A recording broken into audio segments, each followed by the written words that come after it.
За та бүхэнд өглөөний мэнд хүргэе. За өнөөдрийнхөө хичээлээр халаалтын зохицох хөрөмжийн 5 зөвсгөл вэкт 6000 доллар. За 5 зөвсгөл гэдэг нь бол давтамжийг бол дурын битгон болоод тохируулж сүлжээний даралт зарцуулалт параметруудыг өөрчилж тогтмол урдын насаас хувьсгал урдын насаас болгоно өөрчлөх тийм зорилттой төхөөрөмж байгаа. За ингээд 5 зөвсгөлийнхаа үндсэн дэлгэцтэй танилцъя. За энэ дээр харагдж байгаа дэлгэцүүд дисплей мод буюу одоо тухайн 5 зөвсгөрийн параметруудыг хянах боломжтой дэлгэцийн үзүүлэлт байгаа. За одоо ингээд энэ дээр ажиллалт. За гэрц маань 38 гэрцээр явж байна. За 38 гэрцээр явж байгаа ажлын гэрцийг үүнд харуулж байна.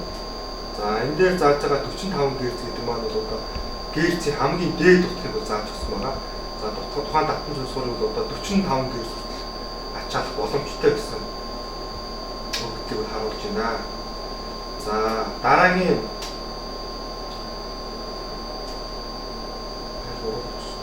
дараагийн меню маань Quick меню.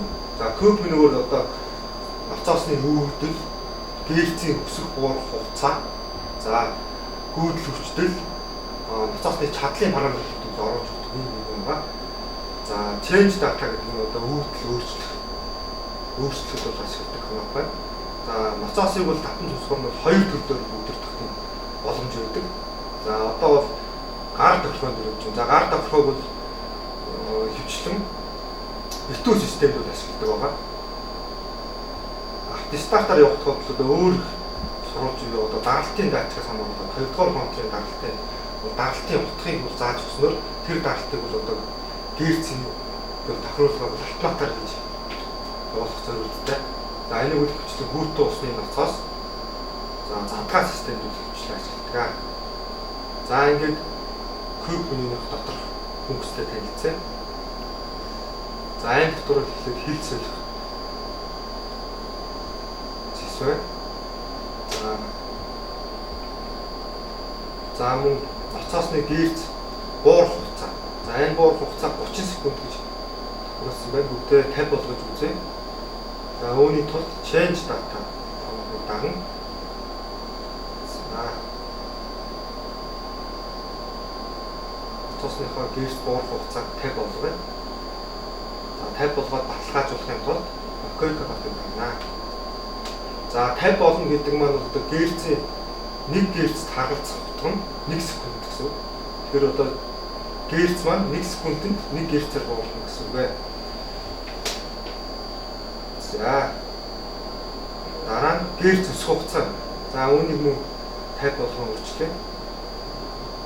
Change data.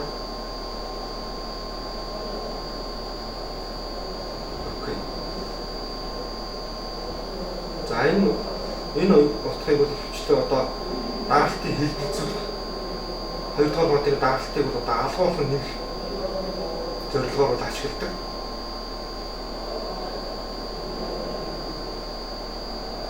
За max frequency буюу одоо гэрцийн дээд утгыг гаргаж байна.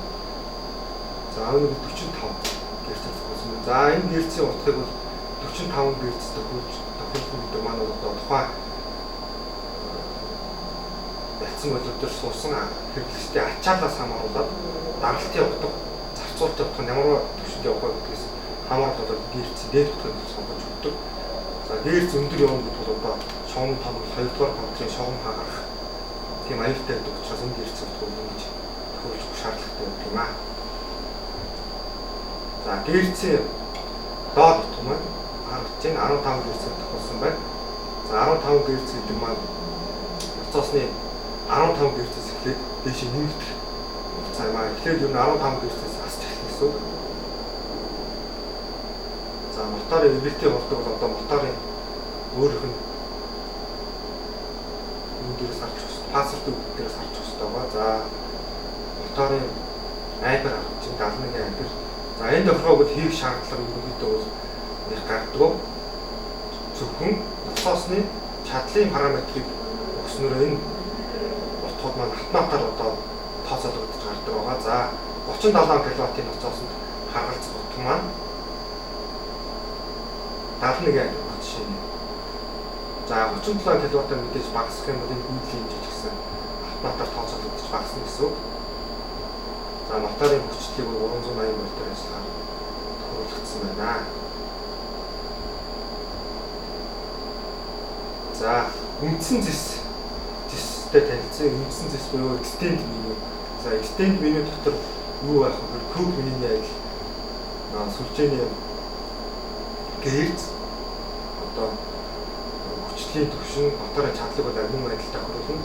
За энэ дээр бол нэмэлтээр юу орж өгсөн байдаг вэ гэхээр гэрцийн хязгаарыг цаашлах буюу data change lock гэсэн функц нэгдсэн байдаг. За энэ функцийг ашиглаад гэрцийн дээд тутахыг бол одоо чойжилж нэмэгдэх цаашид нэмэгдэх боломжгүй болгож өгдөг бол онцлогтой. За мэдхгүй хүн оролдох хэрэглэгч өөрийн дураар бол одоо гэрц нэмэх асуудлыг үүнээр хязгаарлаж өгдөг. За энийг бол locked болохын тулд change data-г дараад сонгоодаа. За locked гэж үзье. За ингээд бол одоо нөгөө гэрцийн дээд 45 гэрц юм байна одоо тийшээ ахиулах боломжгүй болох гэсэн үг. За үнийг шалгаж үзье бүгдээ. Quick menu гэрцийн дээд тутах. За гэрцийн дээд тутах маань 45 гэрц байна.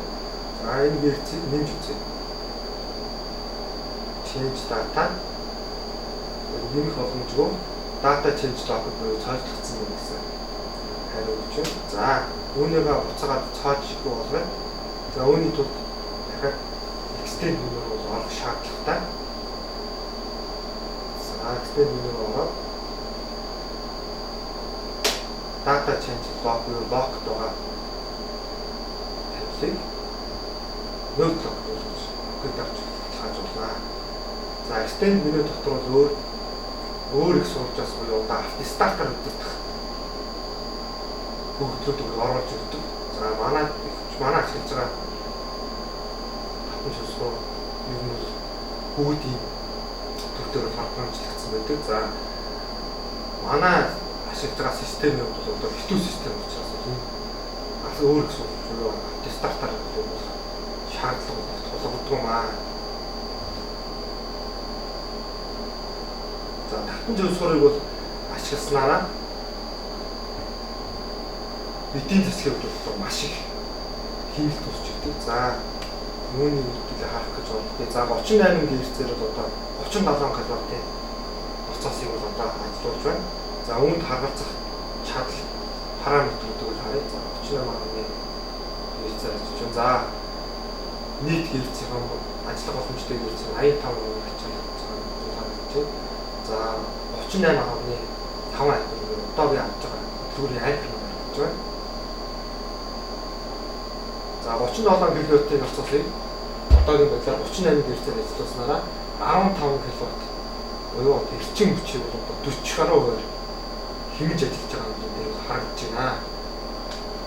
За захлаан эрчим хүчийг хэмнэж зогсохгүй энэний цаана бол дулааны эрчим хүч давхар хэмжээгээр бол татан зөвсгөр юм гол онцлог бол энэ үүний тулд одоо ингээд татан зөвсгөрийг бол одоо халаалтын зөвхөн хүмүүсд өргөн гэж хэлж байгаа юм. Эдийн засгийн бол маш ач холбогдолтой төхөөрөмж. За татан зөвсгөр дээр бол татан зөвсгөр маань өөрөө ноцоосыг бол бүх төрлийн нөхцлөөр бол хамгаалж өгсөн байдаг. За үүнтэй холбоотойгоор бол одоо татан зөвсгөр дээр бол алармууд тасч байдаг. За ямар төрлөөс болж алармууд тасгаа гэхээр ноцоосны бод механик ачаал үүссэн. За энэ үедээ одоо гүйдэл хэсгийн хамгаалт буюу гүйдэл хийсэн мотор нэг орцуулсан гэх мэт алдаанууд болсон. За мөн сүлжээний параметр өөрчлөгдөх, хүчлийн түвшин буурах, нэг фаз дутуу явах мэт алдаануудыг бол бас өөр алдаанууд гарч ирсэн байдаг. За мөн аюулгүй ажиллагаа талаас нь газар дуулгын хэлхээс харсныг өөр өөр бас мэдэрч ажилладаг байгаа. За үүнтэй холбоотойгоор алдаанууд бол одоо тохирсон алдаануудыг өөрөө сонгож ажилладаг одоо програмчлагдсан төхөөрөмж. За үүнтэй гардаг алдаануудыг устгах талаар бол зааварчилгаагүй. За юуны юм бол гарсан алдаа бол дэлгэцэн дээр бол гарна. За аларм warning гэсэн байдлаар гарна. За warning гэдэг маань бол анхааруулга гэсэн үг.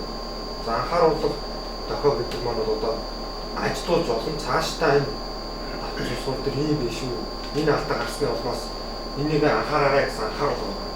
За аларм асдаг бас мөн. Аларм маань ямар тохиолдолд асах вэ? Хөдөлгүүр бол одоо гинтэж болцсохгүй нөхцөл байдал үүссэн. Сүлжээний параметр өөрчлөгдсөн. За мөн ноцоосны болдол одоо механик ачаал үүссэн. Ноцоосны ажлын дугуй унах ч юм уу одоо ямар нэгэн байдлаар механик хацаа үүссэн үед одоо түүнийг мэдээж ноцоос автоматар хамгаалж зогсоод байгаа. За энгийн одоо цаанаас сүлжээний хүчтэй хэлбэлцэх ч юм уу алдааны дүр одоо тухайн үйлчлэж байгаа ажилтан маань устгаж явуулах боломжтой.